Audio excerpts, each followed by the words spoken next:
Well, good afternoon, everybody. Welcome back to the channel. So we're back working on the Caterpillar D8H project. We got the manifold off yesterday, and we still had some studs to get out. So far, we started on it. We've got a few of the studs out. We've broke one off so far, but the rest look fairly promising. So, show you how we're doing it. Give me my foam pad. Okay, so we're going to start getting these studs out that we have left to get out. We've got two here, so I'm going to start on this one. I'm going to rattle a little bit with the air hammer. I've been soaking them with Creepola, and that seems to help. We'll rattle it a little bit.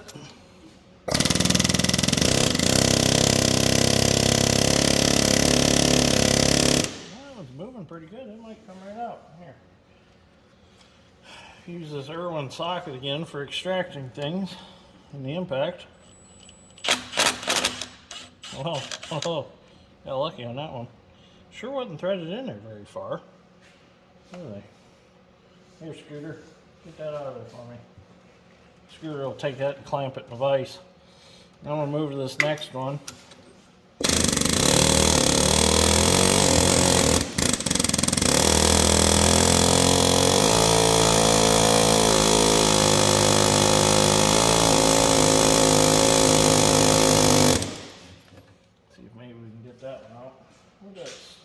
Well, let's try this. Oh, yeah, I'll try that again.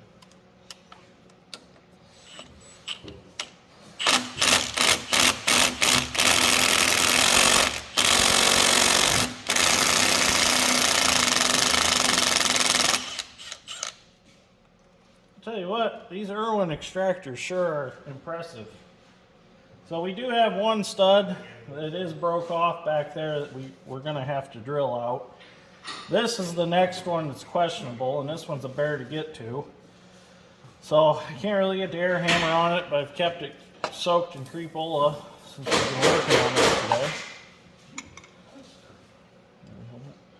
So I did call Clint at CNC Equipment, and he's got everything shipped out and on its way to put this back together. So that was quick and painless. Just called him up, told him what we needed, or texted him actually, told him what we needed, and he got it all gathered up for us, and he's going to have it direct shipped right to us so we can get this put back together as soon as we get these out.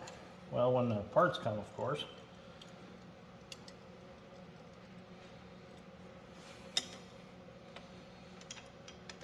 This one might be the problem child. Just can't get a good bite on it because it's huh.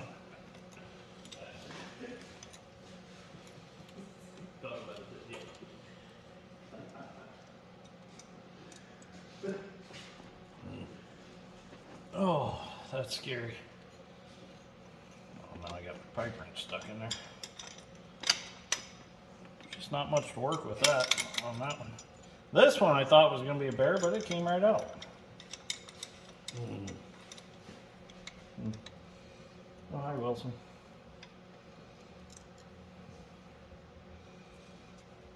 Alright, I'm going to have to get some different tools for that one. Okay, so what we're going to do with this one is we've tried everything so far, and we just can't get it. So we're going to go ahead and we're actually going to heat the stud itself, and I know this is kind of backwards. But the idea is we're going to get the stud hot and then let it cool. And maybe it'll break it loose in there. Oh yeah, don't burn that under there. Sometimes when you weld a nut to these studs, it'll make them release and come out. So maybe by just getting this hot, the heat will migrate. Is the paint burning off the block? Is that what's going on under there? Maybe the heat will migrate through into the head, and this will loosen up. We'll see what happens.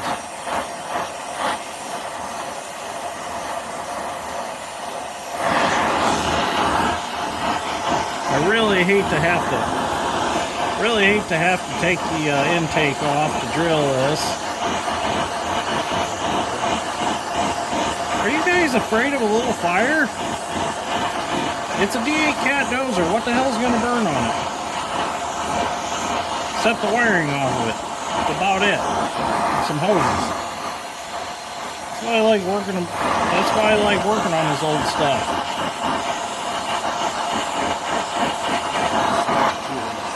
Yeah, it stinks. I think that's the hair that I burn off my hand when I lit the torch. May have had the flame a little high. Okay. Let that sit for a little bit and cool. Well, unfortunately, the other night I was unsuccessful on getting that stud out. Ended up breaking it off. So, the only way to drill this one out is to get this intake out of the way. So, this morning, I got a hold of Clint at CNC Equipment, and he thinks he's got the right intake manifold gaskets tracked down for me and ordered. So, we'll be able to put the intake back on. So now, we're going to go ahead and we're going to get this intake off out of the way, and we'll get that bolt drilled out, get that hole retapped, and then we will be able to put everything back together, because that is the last one we have to mess with. So let's get this intake off. All right, so we'll start taking all these bolts out. Better leave 2 in there just to let it hang on.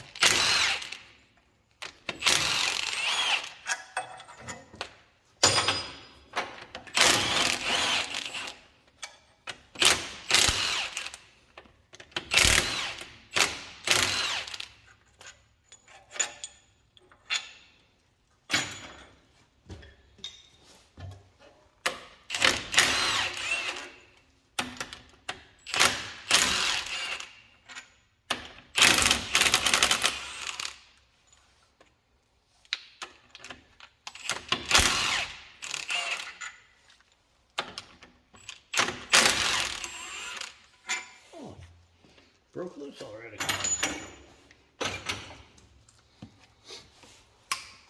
Oh, that'd be nice. Okay. I'm probably gonna need some help. Huh? No, I don't have it. That looks pretty heavy. We get Dad's strength to come help me, because I hate to drop it.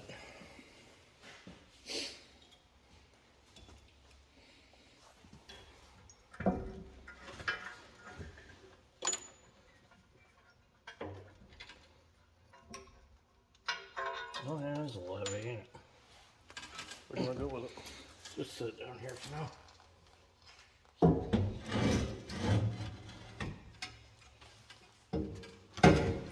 It'll sit there. You sure? Oh, no, I'm not sure of anything. There, it'll sit there now till it falls. Okay, so I've got that stud center punched. Just took a hammer, found center, hammer, center punched it. Now we're going to start drilling it out. I'm going to start with a small drill bit, make a pilot hole through it, try to get it straight.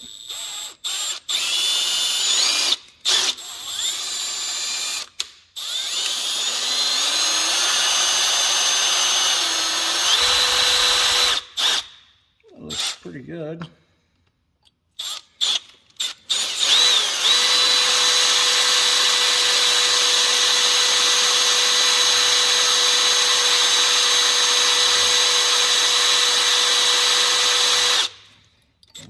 Spray something on there.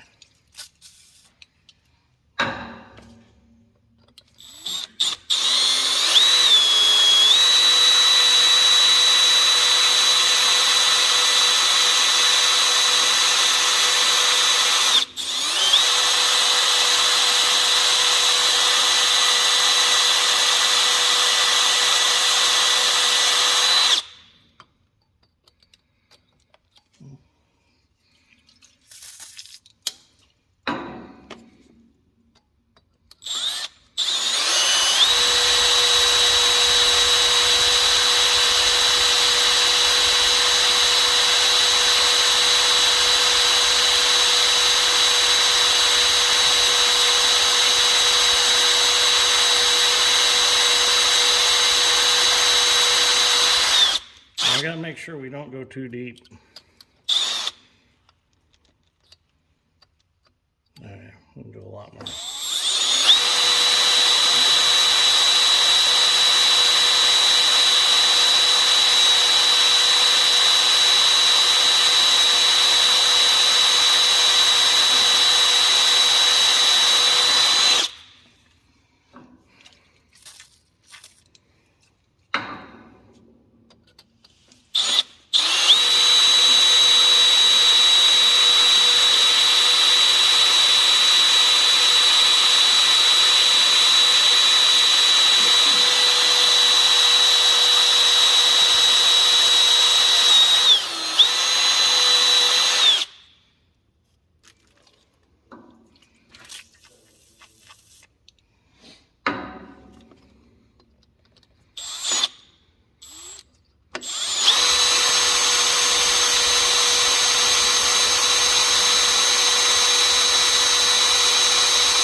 For some reason, some of these were really deep, the other ones weren't. It's about as far as we can go, really. Okay, so I'm going to switch drill bits. Okay, so we're going to the next size bit, and I got a 17/64. That's what I'm using, because it's a sharp one.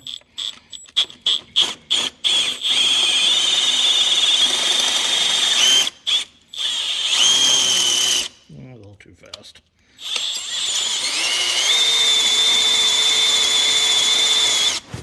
Make sure I'm straight. That's pretty good.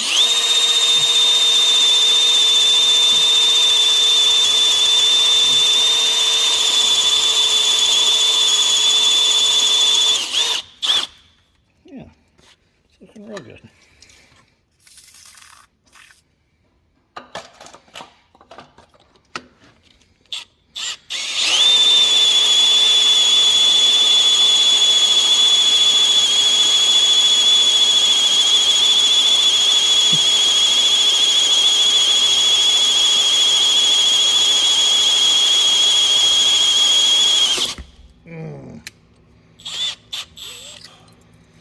Thought it broke the bit.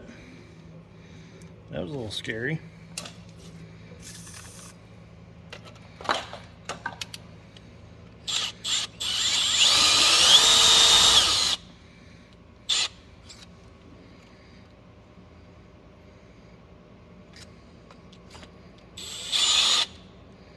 Might be all the way through. Oh yeah, we're all the way through. Okay, now we'll go to the next size. Okay, now we're going to drill it out to 3/8.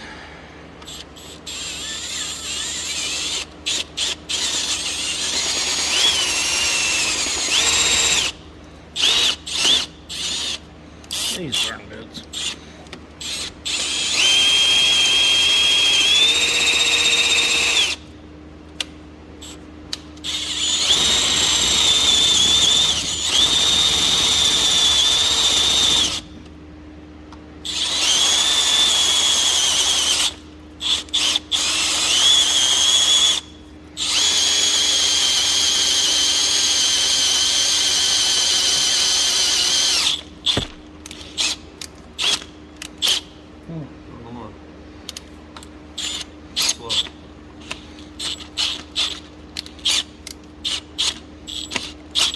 Might have peeled it out already. It's moving in there. I wonder if I just get an easy out and try to turn it out. I think it's loose. Alright, so we're going to drill a little more.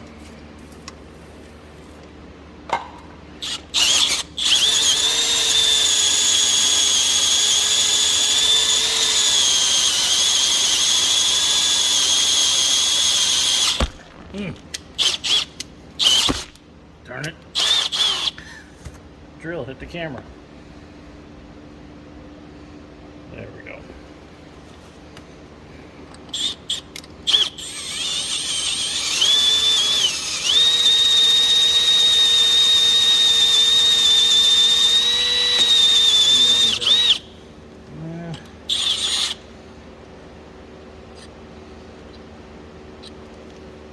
there. So the last bit I used on this was a 27/64, and it actually grabbed chunks like this and pulled them out. So that turned out real good. Now we're going to run a 1/2 inch tap in these. Get it started by hand.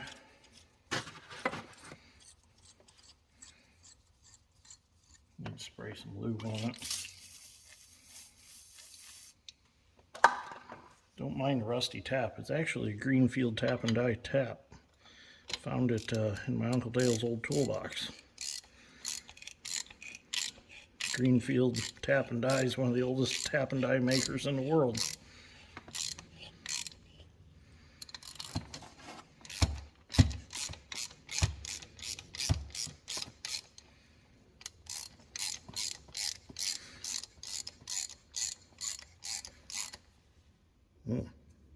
Might be some bolts still stuck in there.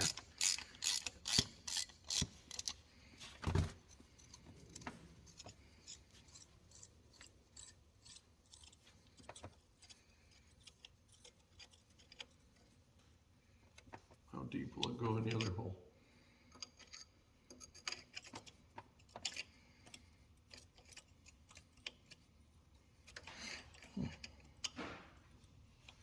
We'll start that one. That was the one I thought was a little boogered up to begin with. Oh, there it goes.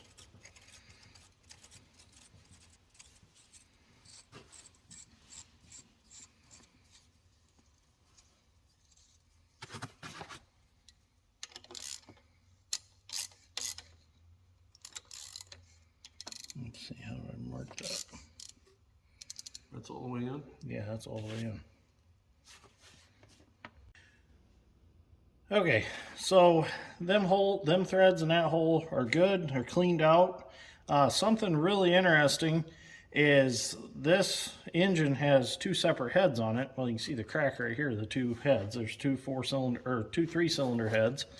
And the interesting part is this back head, the holes are drilled and tapped 1/4 inch deeper than this front head. So I'm wondering, or we're wondering, if at one time it had a different head on the front or the rear of the engine. So I don't know if there's any casting marks on it anywhere that could tell us. I mean, visibly, if you look at everything, it looks identical. So it's kind of strange that that's the case, but we checked all the holes and they're all the same throughout both heads. So the back head's 1/4 inch deeper, the front one's shallower, but still plenty enough to get a stud in to put the manifold back on. So now we can go through, clean everything up, and as soon as everything gets here from CNC Equipment, we'll be able to put it back together and we'll get to go out and play with it.